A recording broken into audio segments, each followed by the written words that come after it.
Morning.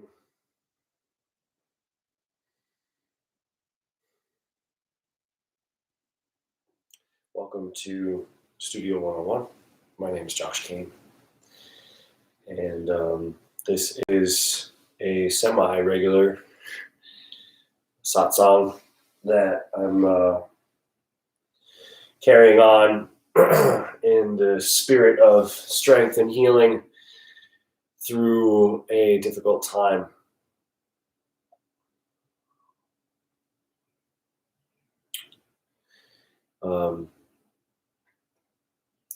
Sometimes things happen that we wish that we could control.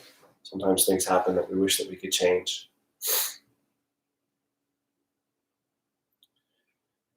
And learning to accept and to become still.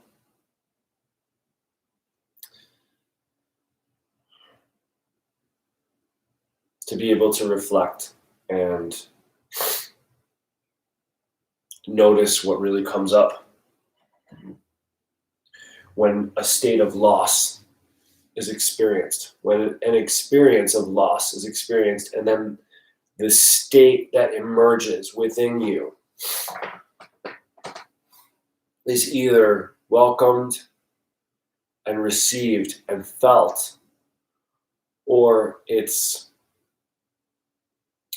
denied or repressed or compartmentalized or demonized, or in some cases it's just completely overwhelming. Getting ourselves back to balance and back to center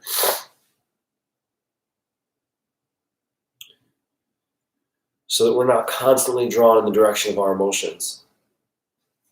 Morning. Good to see you.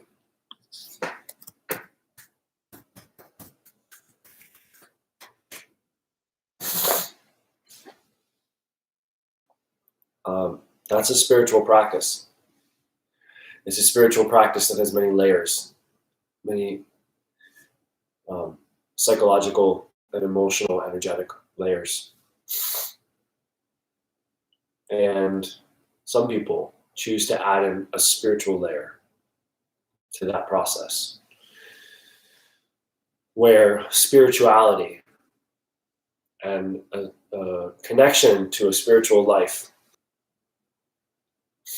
So even though today, I woke up this morning and I was so sad, and so many tears. And I even feel it now in my body.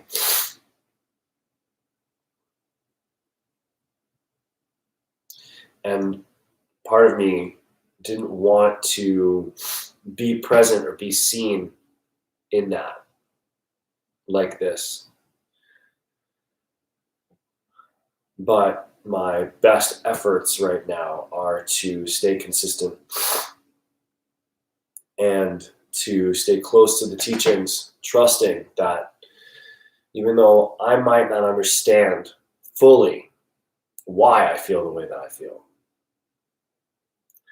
to embrace that I do feel it and to allow it to exist while other things happen at the same time is meditation.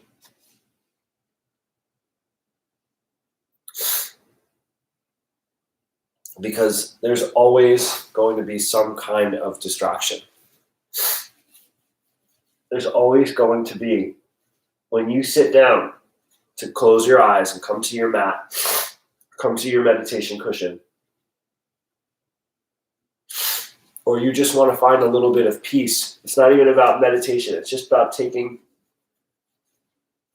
a moment of pause to find some peace. There will be distractions present.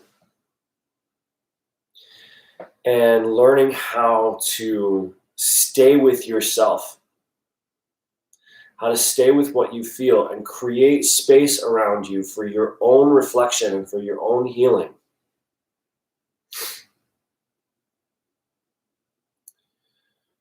That is spiritual practice.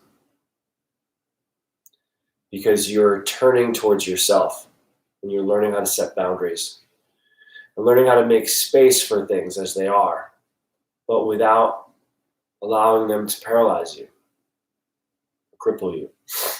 And a lot of people go through that.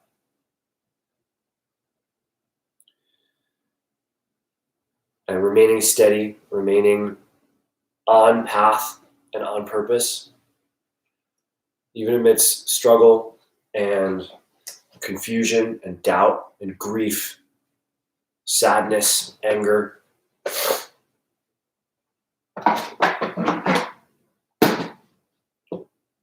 That's really challenging work. And it takes a long time. For me, it's been taking a long time. And even though I've grown, there's always going to be something to learn. There's always going to be something to discover. And leaving space for that process to unfold in a natural way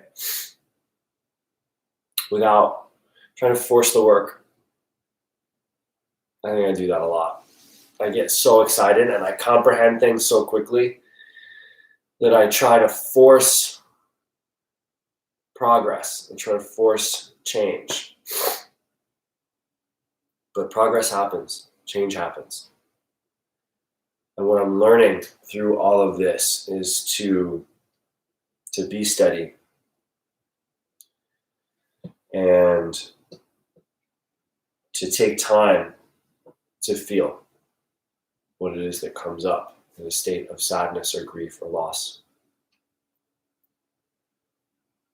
And know that it's part of something that's greater, that there is an outcome ahead that will lead to another outcome, that will lead to another outcome, that will lead to another outcome. And that I'm part of a gradual unfolding of cause and effect that's been going on forever and will continue to go on forever. And I have my small, unique part to play in it. And if I'm conscious, if I'm listening, if I'm doing this work of staying present with what comes up and not going too far into labels and judgment, then I can trust that even though something negative or something difficult might be arising within me that brings up feelings that are hard to feel, it's coming up for a good reason. And that's not a bad thing. That's a good thing. Sometimes it's a good thing to feel negative emotions. Sometimes it's a good thing to admit when you're wrong.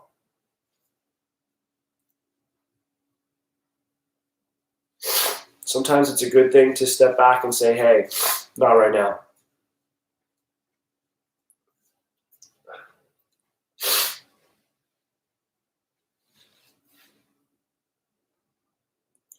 And it's okay to be sad without having a reason for it. Things in your life can be great. I was talking with a friend about this last night. She was like, I don't know what to say. I don't know what to do because it's so weird. Like, I'm happy in my marriage. I love my family. I'm working. I'm healthy, and things are going well. I'm just sad. I'm just sad, and I don't know why. I said, that's okay.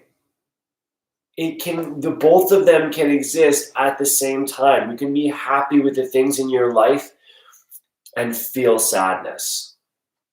And they don't have to be connected to one another. There doesn't have to be a judgment on it.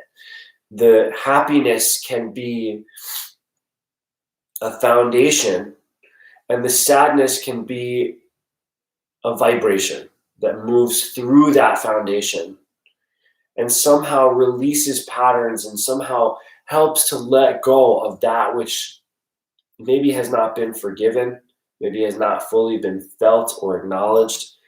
And sometimes it's only by moving through the sadness that we can truly reveal what it is that sadness is trying to teach us or trying to tell us.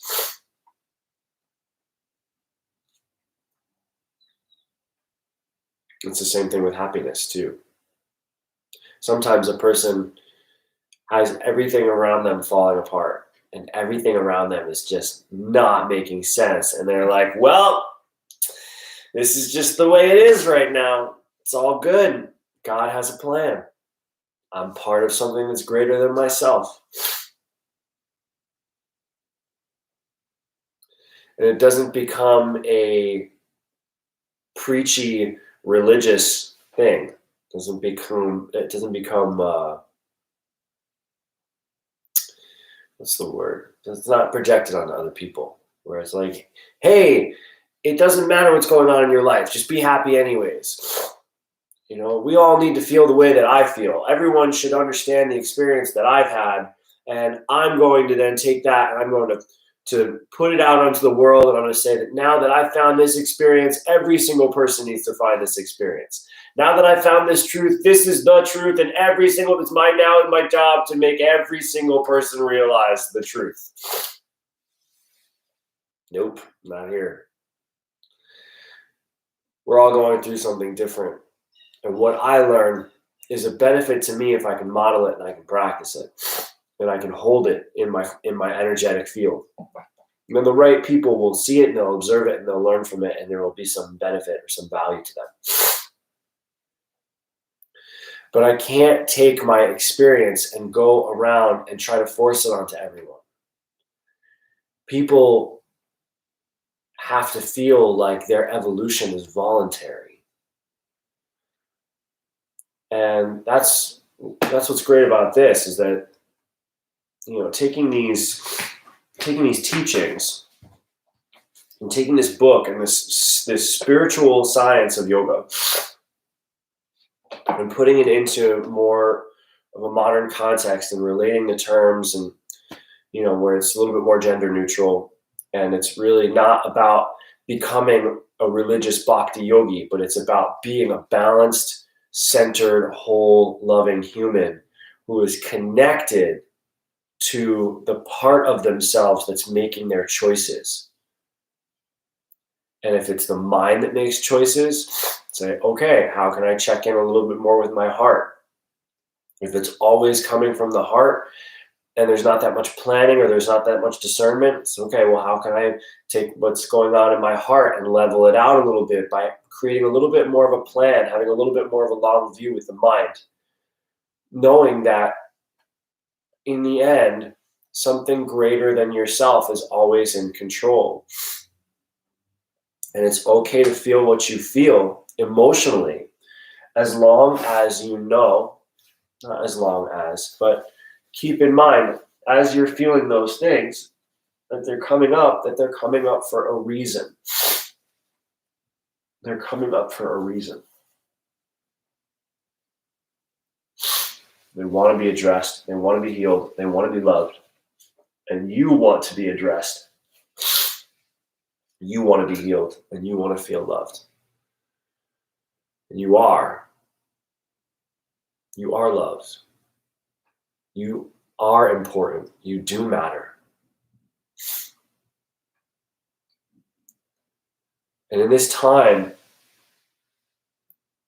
where we all feel a little isolated, we all feel a little stuck, it's so important to know that what was normal before may not feel good now.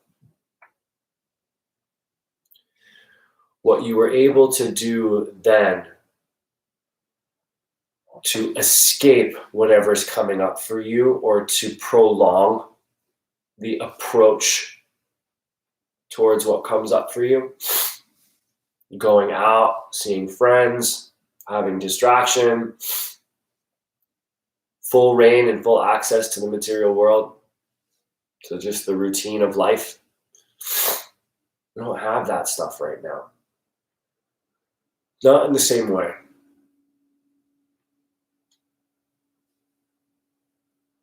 So turning towards a spiritual practice and the emotional revolution to deal with it. Not to fight against it, not to demonize it, but to look at the energetic self, the spiritual self, and the human self, and try to merge them, unite them, where parts of us are not left in the dark anymore, where the shadow is allowed to emerge and the light is able to touch that shadow.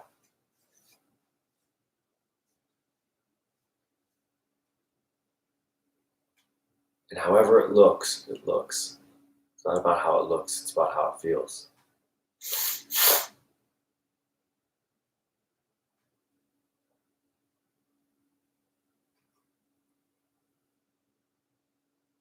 The more we get into the later chapters in the Bhagavad Gita, which is where we're at now, it starts to become very centered around Krishna. It starts to become very centered around the chapter that we just read. It's called Devotional Service. And it's devotional service in the context of serving divinity and serving, having a deep, deep, deep connection to Krishna.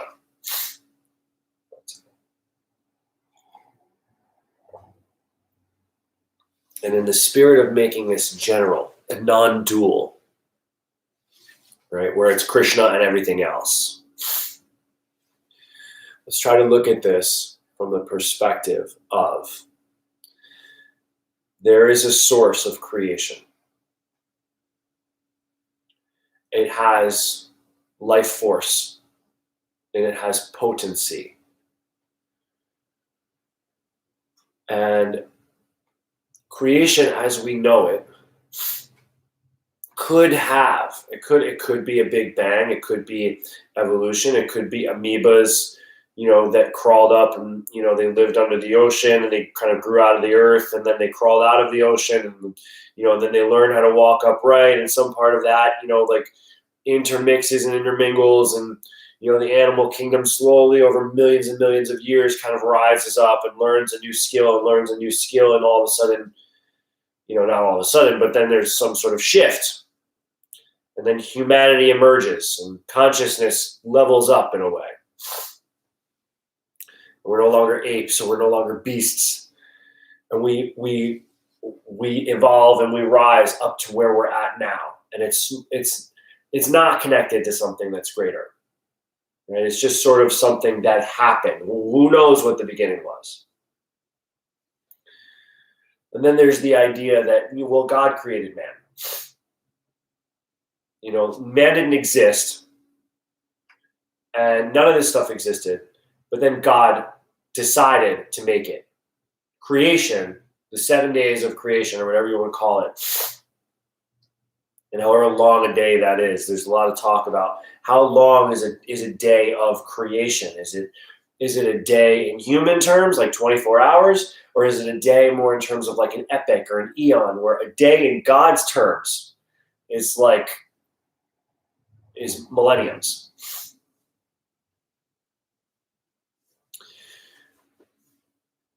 There's a spectrum of experience between all of that. Between a material concept of growth and consciousness and evolution, and a spiritual concept, spiritual philosophy. And what I'm learning from this book, and what I'm choosing to espouse as a truth, is that there is a greatest great, and this is not just from the Bhagavad Gita, this is from the Tao as well, an alchemy, Egyptian alchemy. There is a greatest great that is unknowable. There is a smallest small that is unknowable.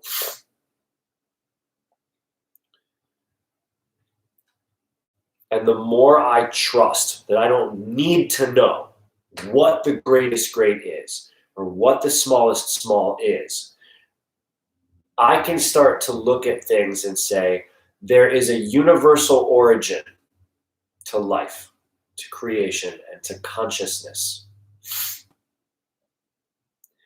And the more I trust that, it helps me to let go of searching for answers amidst things that I don't understand and become present with what's real now that I can actually observe now.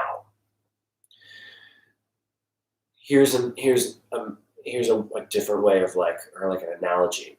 I have the computer in front of me. The computer is on, and the screen is showing a photo of me as I'm talking.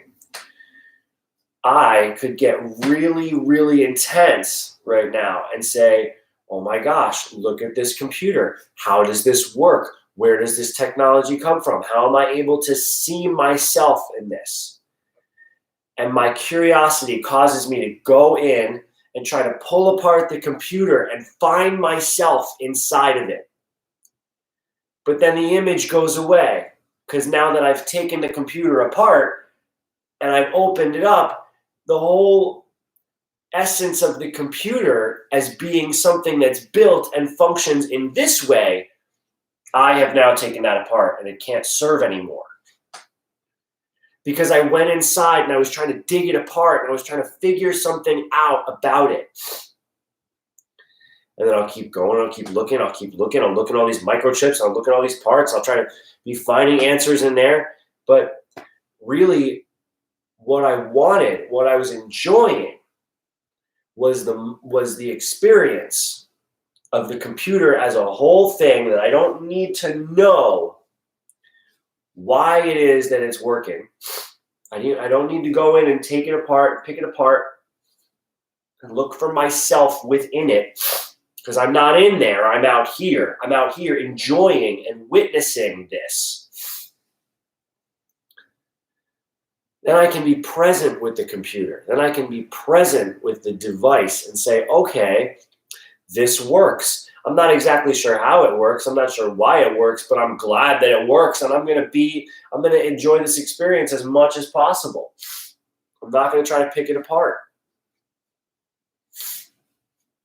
With the computer, it's a little bit easier than, say, like a relationship.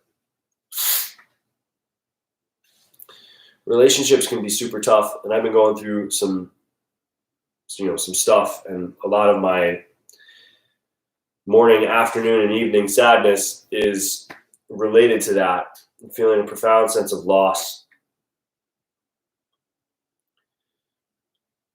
And it makes it hard to stay present. Makes it hard to not go and look into the circumstance and try to pick it apart and figure out what went wrong. Because then if I can figure out what happened or what got mixed up, then maybe I can take this feeling that I feel and transform it and make it all better. Instead, just like not trying to take apart the computer to find out what its essence is, I can step back from the relationship and look at the ending and say, I don't need to pick this apart. I don't need to create. I don't need to fix what I feel. It's okay to feel what I feel. It's normal, it's natural to feel what I feel when something ends. And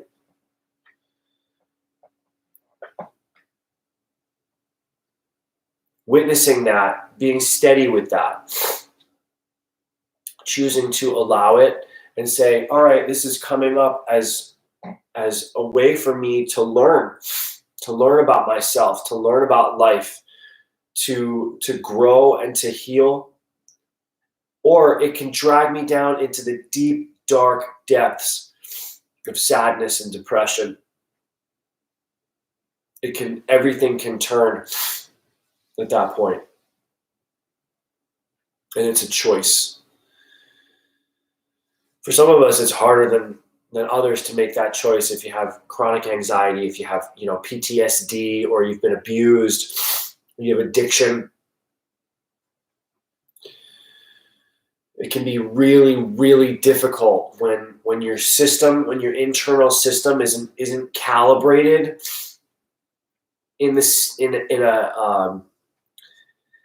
if it's not calibrated, then the meter readings are all off. You know what I'm saying? A little bit of hurt translates into a lot of emotion. It translates into flooding and being overwhelmed and completely drawn into cycles and stories and responses.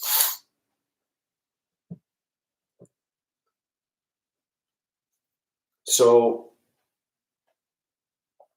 you have to meet yourself where you're at, have some insight, which comes from, in the book, they call it approaching a bona fide spiritual master. Sometimes approaching a bona fide spiritual master means go see a freaking therapist.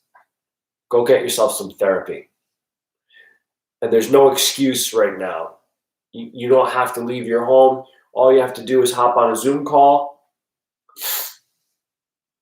and get started talking to someone about what it is that you feel and why you feel it.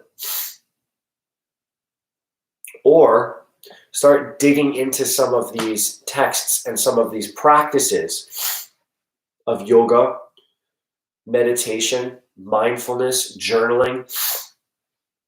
Create some resources for yourself so that you can start to find your emotions as allies, your emotions as guideposts, signals coming from that great beyond, that divine origin, saying, hey, this is the human experience. This, what you're going through right now, whatever it is that you feel, is the human experience. And you have a choice. You can externalize it. And you can point your finger out and say, it's because of this out here that I feel this way. It's because that person didn't like me or didn't appreciate me. It's because a global pandemic took place. It's because I lost my job. It's because my dog died. It's because my parents didn't love me. It's because I'm not pretty enough. I'm not, it's because of, there's any number of reasons that you can externalize depending on what it is that you've experienced. Or you could say, everything that happens on the outside of me is teaching me what's going on the inside. How I perceive on the inside will determine what I receive on the outside. So I need to go within and I need to look at what are my filters? How am I qualifying my experiences based on my biases and my preferences? We call it attractions and aversions in yoga. And how am I measuring myself? How am I measuring my experience? And measuring myself, my value and my worth based on what it is that I'm experiencing. And can I get connected to the fact that it wouldn't be here unless it was meaningful. It wouldn't be coming up unless it was meaningful. I wouldn't be faced with a choice that wasn't necessary. That's the beauty of divine, of accepting divinity and accepting this universal origin. Because then you can get to a point where you're not nitpicking, you're not trying to search for the, you're not shooting for the stars anymore either. You're right where you're at saying, okay, this is exactly what's happening. This is reality in this moment. This is what I am receiving and what I'm experiencing, and it's happening for a reason. It's happening to teach me something. And it was there within me before that person left me, before the pandemic hit, before I lost my job, before my dog died, before I had this addiction. All that stuff, it was there already. I just didn't know how to turn towards it, look to it, and say, hey, you are part of me, and I am part of you. You have been put here as part of me. That is something that is lovable and beautiful and worthy of love and worthy of respect and worthy of attention. So rather than turning my attention away from myself and healing myself to point my finger at the material world, I'm going to fold that finger back in bring myself back to myself and say, okay, thank you to the external world for teaching me that I have work to do. Dear God, help send me the tools that I need and the awareness that I need, not what I want. What I'm going to want is for that person to come back and make me feel better. What I'm going to want is for my boss to call me up and go, hey, you know what? We decided that, you're actually the best employee that we've ever had. And we were so wrong for letting you go. And we are so sorry. It was such a mistake. Here's a $10 million bonus just because we screwed up and not knowing that you were the best ever. That usually doesn't happen. So what we have to turn to is ourselves and say, okay, this person left for a reason. I lost my job for a reason. This person died for a reason. I have this addiction for a reason.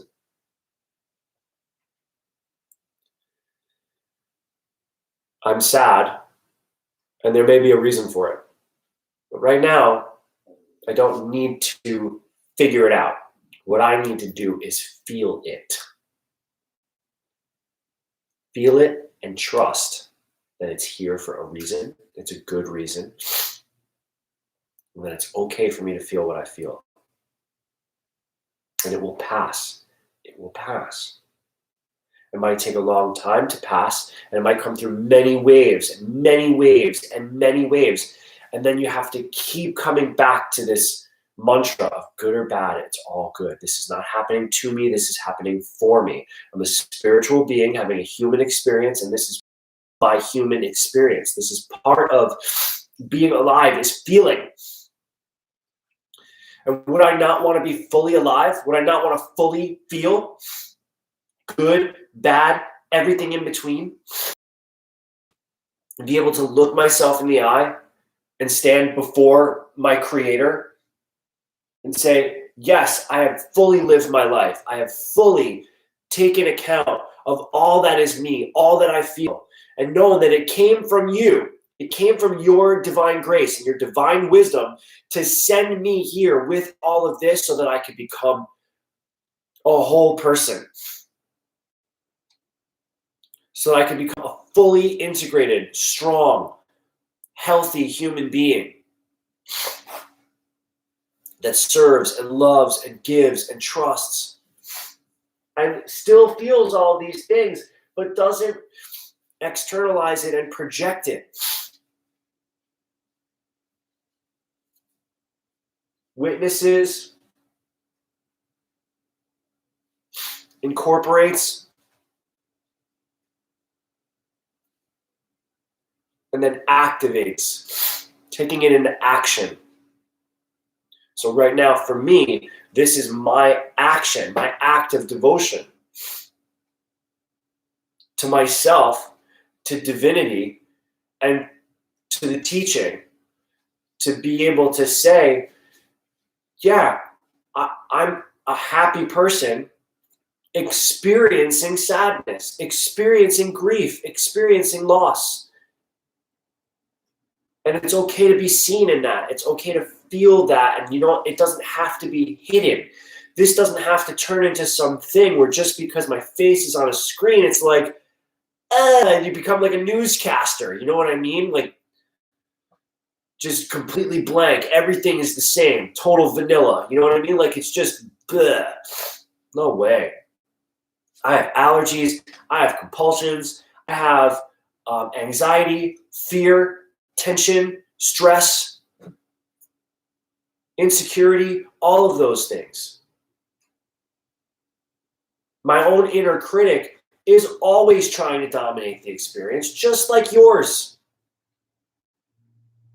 The difference is in how we embrace that inner critic as something that needs love and attention and affection, not to be punished and demonized,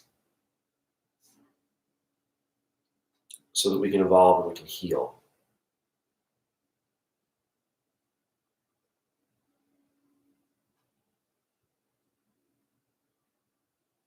And you can heal a lot and still feel broken. You can heal a tremendous amount and still feel unworthy.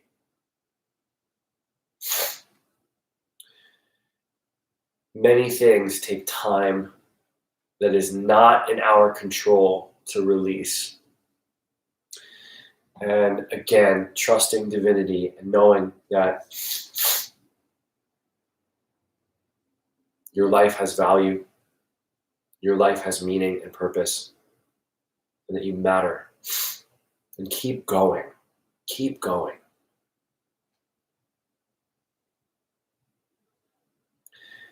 There's beauty in that. That there is integrity in that. And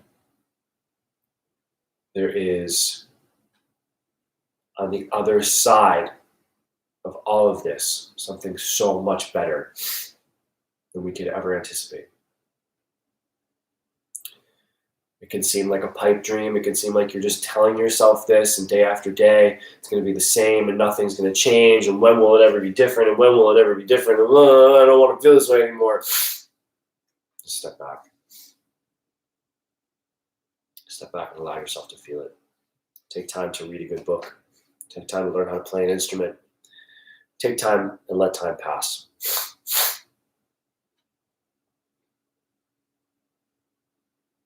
And again, like I said, I'm working on it too.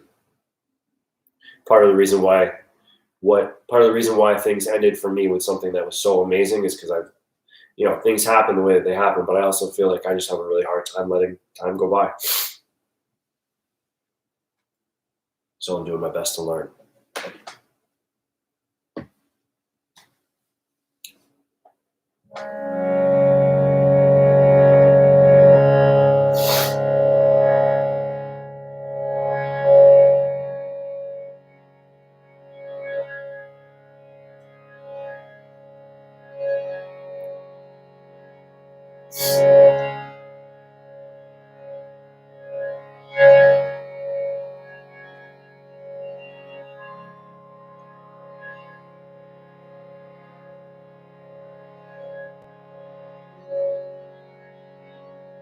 So they say the way that you approach Krishna is through Radhe, through the divine feminine, through his counterpart.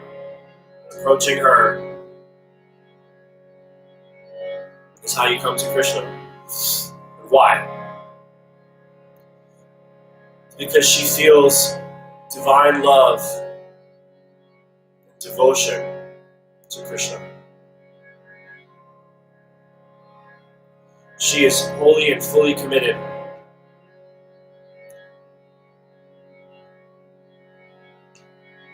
Eternally bound.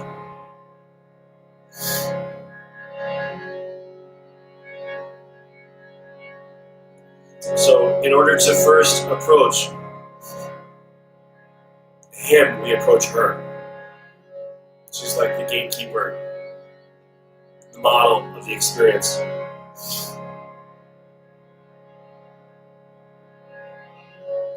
So we chant Radhe, Radhe, Radhe, Govinda Radhe.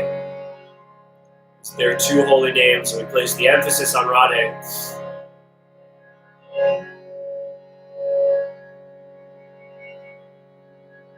Keeping her within our hearts, keeping him as the goal. Knowing that that balance of our attention helps to unify and integrate the divine masculine and the divine feminine within us. Creating that healing, that release. Remember, when you chant,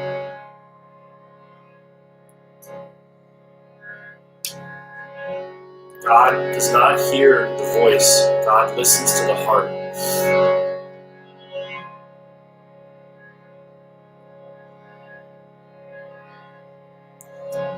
So take a moment to close your eyes, get connected to your heart.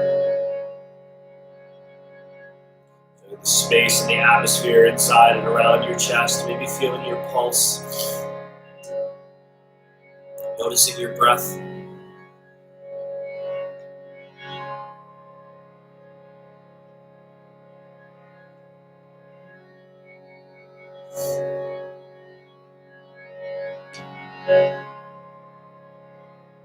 Start to feel love.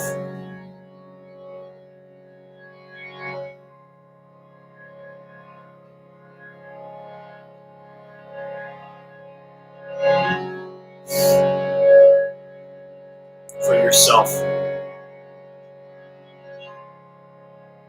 For this whole experience.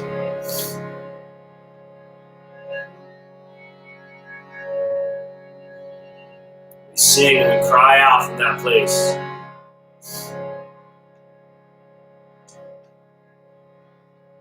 It wants to feel love, wants to feel seen, wants to feel supported and whole.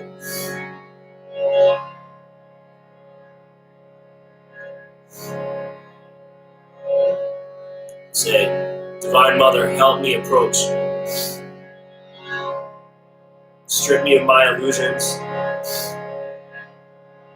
my fears, my false hopes. Help me stand naked before you, totally vulnerable,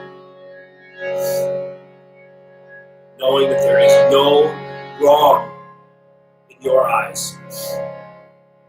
There's no judgment in your eyes. There's no judgment in your smile.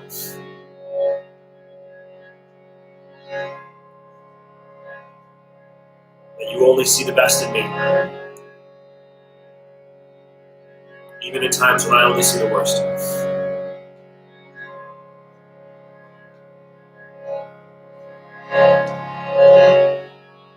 So help me let go. Help me trust. Bring me back to love. Again and again and again.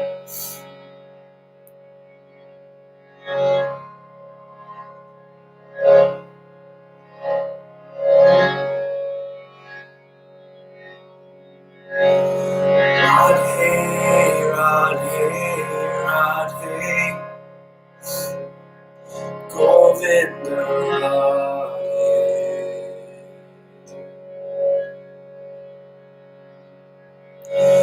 Radhe, Radhe, Radhe, Govinda.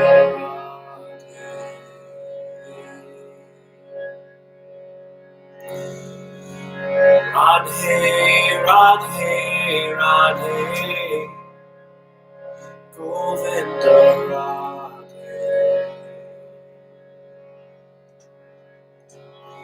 Radhe, Radhe, Radhe, Govinda, Radhe.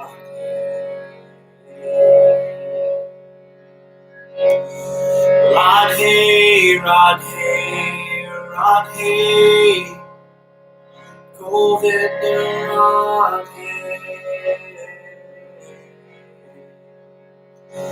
Radhe, Radhe, Radhe,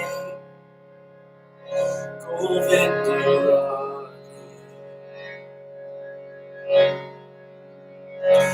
Radhe, Radhe, Radhe, Govinda, Radhe. Radhe, Radhe, Radhe, Govinda, Radhe.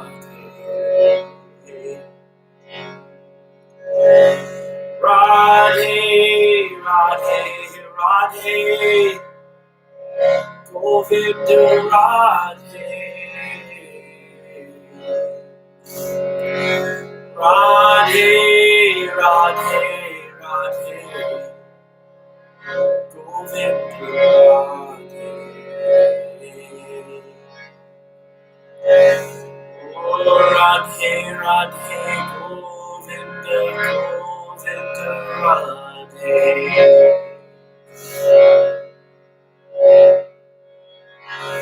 Oh, Radhe, Radhe, Govinda, Govinda, Radhe.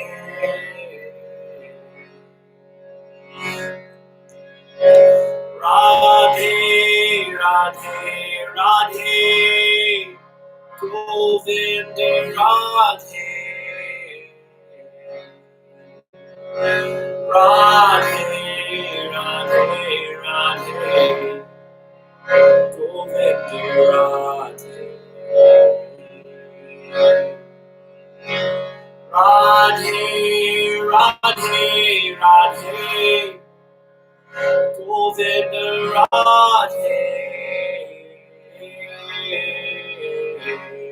Govinda Radhe, Radhe, Radhe, Govinda Radhe,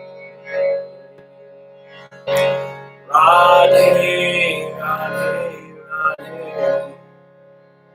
Govinda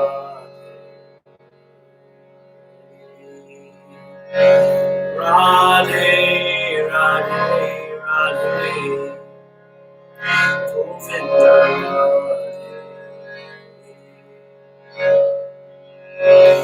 Radhe, Radhe, Radhe, Govinda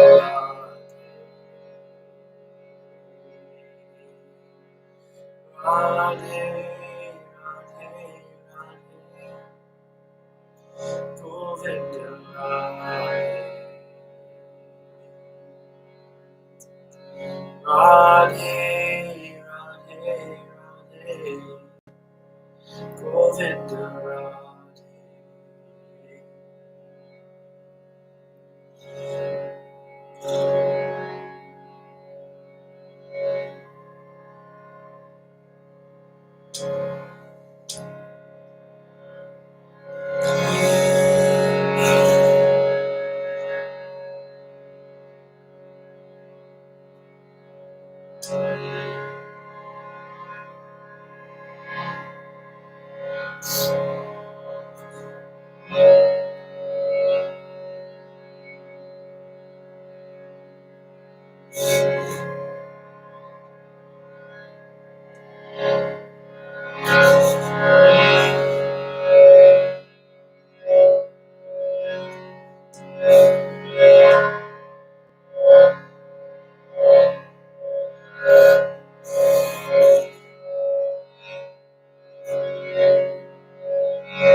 Hare Krishna, Krishna Krishna, Hare Hare, Hare Ram, Hare Ram, Ram Ram, Hare Hare. Om Namo Bhagavate Vasudevaya. Om Namo Bhagavate Vasudevaya. Hare Om. Shanti.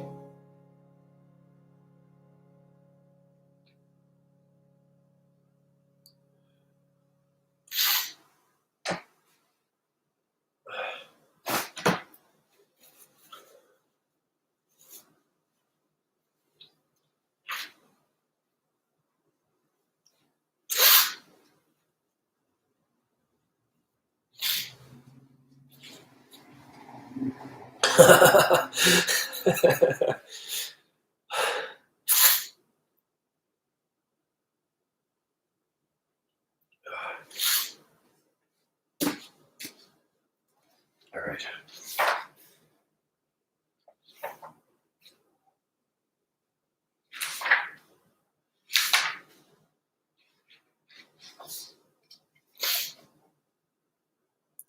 Out of compassion for them, I, dwelling in their hearts, destroy with the shining lamp of knowledge the darkness born of ignorance.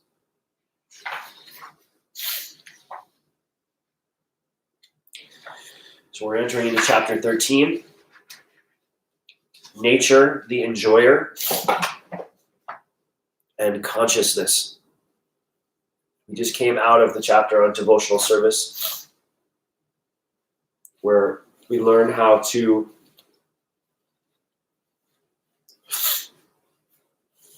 be in devotional service and what is the preference, what is the opinion of Krishna regarding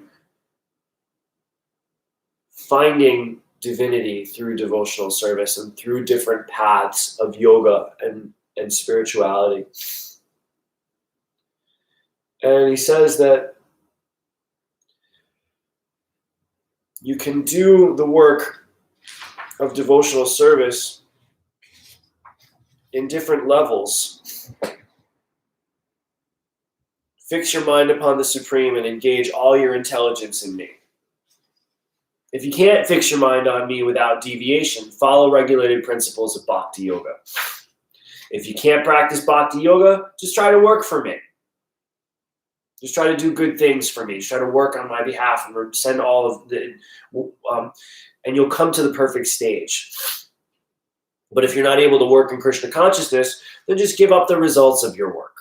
Like, even if you're going to do the things that you want to do, even if you're not doing even if you're not working on my behalf, even if you're working on your behalf, try to give up the results of that. And if you can't take this practice, engage yourself in cultivation of knowledge. At least learn what it is. Learn what's real. Learn what is true. Learn about these practices and learn about these systems and these sciences and these different lineages. Learn about Ashtanga Yoga, learn about Karma Yoga, learn about Jnana Yoga, learn about Bhakti, and learn about society.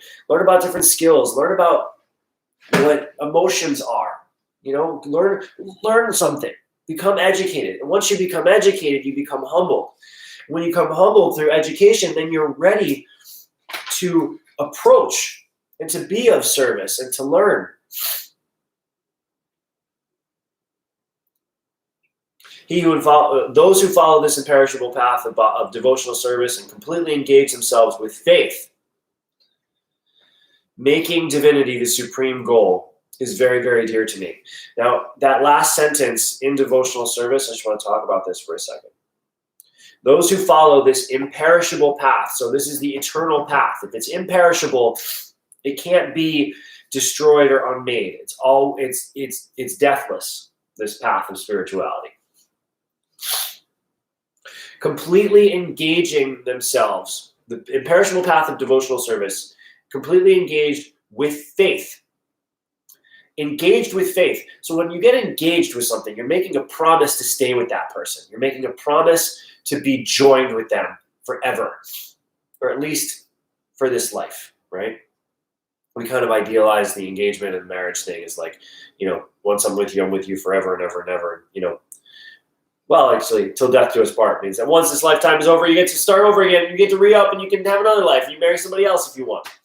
Unless you believe in twin flames, which means if you marry your twin flame, then you are now throughout the lifetimes and throughout all of eternity, you're united again. Unless you lose each other, then you find each other.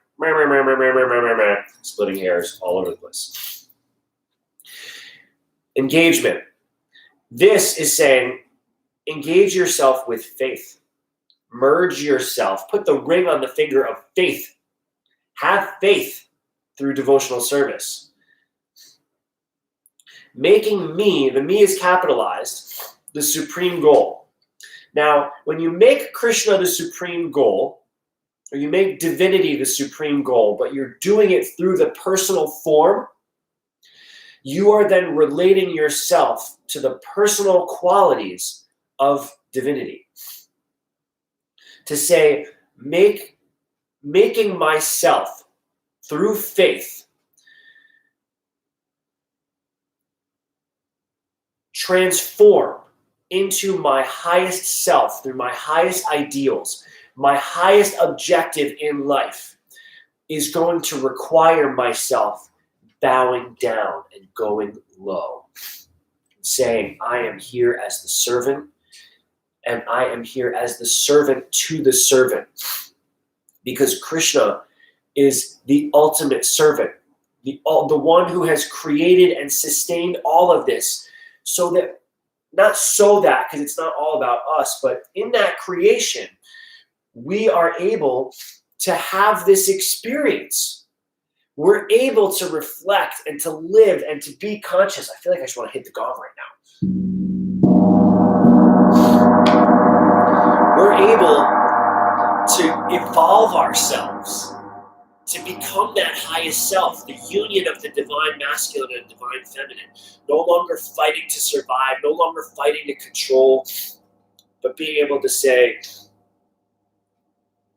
Prabhu, please, I approach you. How can I be of service to you today for all that you've done for me today?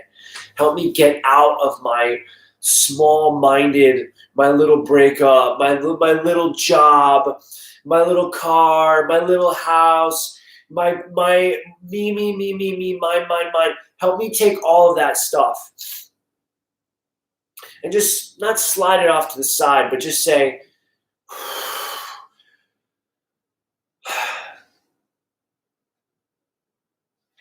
how can I serve with what I've been given? By you, divinity. You've given all this to me for a reason, to help me learn and to help me grow. Now I want to serve with it. I want to become better through it. I'm devoted to it, to rising up from it, to searching within, and saying, I see you. I see this personal form of yours, all the beautiful qualities and all of the refined aspects and the beautiful symmetries. And I bow to those things, and I humbly want to know how I can stay close to you. So hopefully some of that will transmit into me if I'm of service to you. Knowing that you are the one entity in the universe that I can trust to be of service to, that will not try to rob me of myself, because myself comes from you. You're the good thing to get lost in. You're the good thing to get immersed in. If I get lost in a person, or I get lost in a job, or I get lost in some material circumstance, it's not going to serve me to help find myself in the same way that getting lost in divinity does. Because then I can carry that divinity with me into all of those situations and elevate them and transform them and inspire them with that from this mode of, you are the master. You are the one who knows. I am here as the servant. I am here to follow. And I have complete faith that you are connected to what I'm connected to. And this whole rhythm of life is going to take us to exactly where we need to be. Verse 1. Arjuna said, "O my dear Krishna, I wish to know about Prakriti, nature, and Purusha, the enjoyer, and the field and the knower of the field, and of knowledge and the end of knowledge." Then the Lord said, "This body, O son of Kunti, is called the field,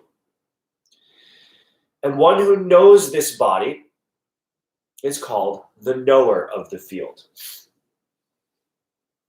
So a lot of distinctions have been made leading up to this point about nature and about the circumstances of the material world and the spiritual world, and how to know the difference and how to engage oneself through that knowing, through right knowledge, right action, right devotion, and right dedication. So when Arjuna says, "I wish to know about nature and the enjoyer, and the field and the knower of the field," it's a field of experience, the field of phenomenon, and that which knows the essence of that field. And what is that knowledge? And when does that knowledge, what's the end of that? What is the knowable? What's the end of the knowable?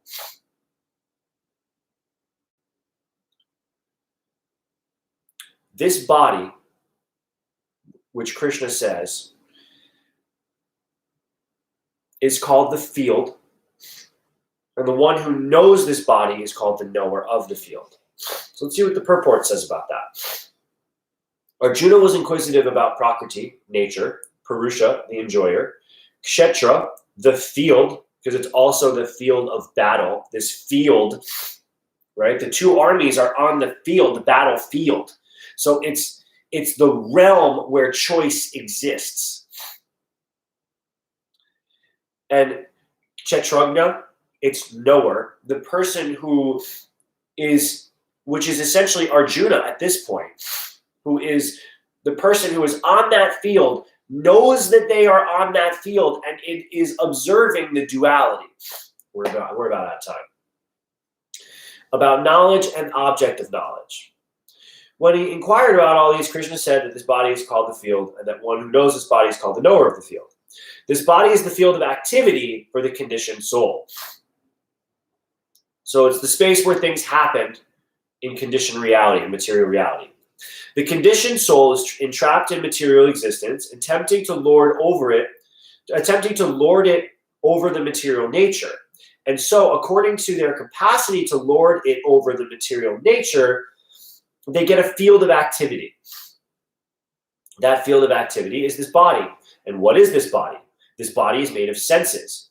The conditioned soul wants to enjoy sense gratification, and according to their capacity to enjoy sense gratification, they are offered a body or a field of activity.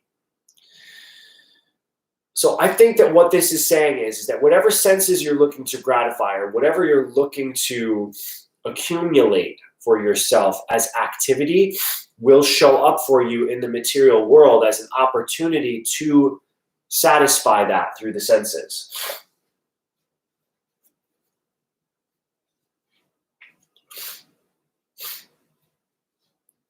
But you're not receiving real enjoyment. You're only receiving temporary pleasure or temporary pain, not liberation. And that's what this is about liberation from that, from relying on the material circumstance to bring a lasting happiness. The person who does not identify themselves with the body is called the knower of the field. So when you are the knower of the field, you understand that there's this whole realm of experience out here, but I can associate with it without being identified with it. I don't measure myself by it. It's something that happens, but I measure myself by divinity. It is not very difficult to understand the difference between the field and its knower, the body and the knower of the body. Any person can consider that from his childhood to old age has undergone so many changes of body and still is yet one person remaining. Then the difference between the knower of the field and activities and the knower of the field of activities and the actual field of activities becomes clear. It's like my body and my consciousness are separate. The body is the field. The consciousness is the knower of the field, the knower of the experience of the body. All right, we're about out of time. I'll do one more verse. O scion of Bharata, you should understand that I am also the knower in all bodies, and to understand this body and its owner is called knowledge. That is my opinion. So, knowledge, know thyself, to know your body, and to know and to understand the body and its owner is knowledge. Because if Krishna is the knower in all bodies, the essence in all bodies, then understanding the body and its owner means understanding that my body doesn't belong to me. I'm experiencing consciousness, but my body belongs to divinity. My spirit belongs to divinity. All of my actions, all of my results belong to divinity. The origin and the result, the beginning and the end. Wow, today was intense. But I thank you.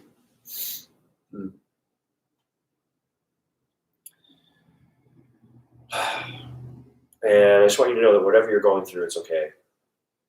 However you feel right now, it's okay. Be gentle with yourself. You have been created from something that knows only love for you, only compassion for you, holds you always with grace and support and affection. It desperately wants you to find that within yourself, even in the midst of deep pain and loss. If you can love yourself through pain, if you can love yourself through sadness and loss, and know that feeling that is not weak, and that you're not going to stay stuck in it forever, because that's not God's plan for you. Know that you will rise up and a new day will dawn. It just takes time and faith and devotion to your highest nature and to the good in this world.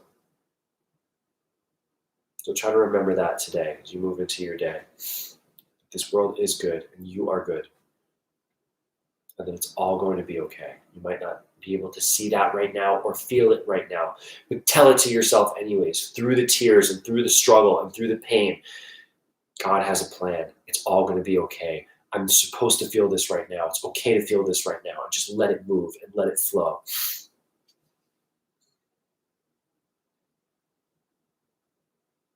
And surrender. Just surrender. Thank you so much for sharing your practice with me today. Thank you to everything. Thank you to this body. Thank you to this space. Thank you to all of our teachers. And thank you to the practice of yoga. Oh, namaste. We're up. See you next time.